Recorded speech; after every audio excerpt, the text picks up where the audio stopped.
ยินดีต้อนรับเข้าสู่ลาซานนฟาร์ม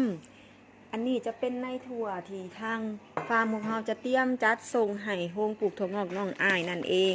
อันนี้จะเป็นแป้งกันเชื้อราที่ข้างเพิ่นไว้ อันนี้จะเป็นในถั่วจากลาซานนฟาร์มของเราเด้อ เป็นในถั่วที่ทางฟาร์มของเราก็ใส่นำมาปลูกเป็นถั่วงอกเช่นเดียวกันพี่น้อง หากพี่น้องทั้งบ้านสนใจเกี่ยวกับในถั่วแขกดำพะม่าสำหรับการปลูกถั่วงอกแนะนำเป็นตัวนี้เลยเด้อพี่น้องเด้อหรือพี่น้องทั้งบ้านเนาะมีผู้ใดขายว่าซั่นซะก็สามารถซื้อใกล้เคียงได้พี่น้องหรือพี่น้องยังบ่มีในถั่วในดวงใจว่าซั่นซะยังบ่มีบนยังบ่มีแรงว่าซั่นซะก็สามารถปรึกษาลาซานนฟาร์มได้พี่น้องสามารถอุดหนุนทางลาซานนฟาร์มได้เด้อทางเฮาก็จะมีนี่แหละแป้งกันเชื้อราสีบัวเป็นแป้งกันเชื้อราที่ควบคุม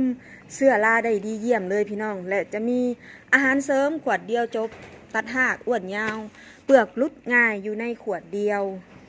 และเราก็จะมีอุปกรณ์ปลูกถั่วงอกแบบระบบน้ำวนอัตโนมัติหากพี่น้องทางบ้านเนาะกายไปกายมาเห็นคลิปของแม่ใหญ่เบสหรือคลิปทางลาซานนฟาร์มของเราก็สามารถอุดหนุนหรือกดไลค์กดแชร์เพื่อให้พี่น้องทางบ้านเนาะผู้ที่เพิ่นอยากสร้างอาชีพให้เพิ่นได้เห็นให้เพิ่นอยากเห็นหู้ว่าสันสาทางเฮาน่ะมี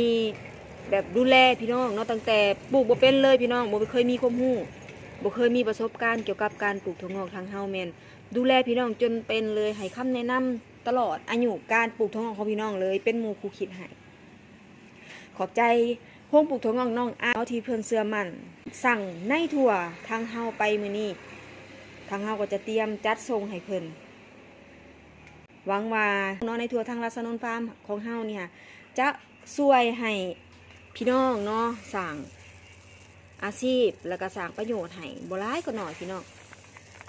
ในถั่วแขกดำพะม่า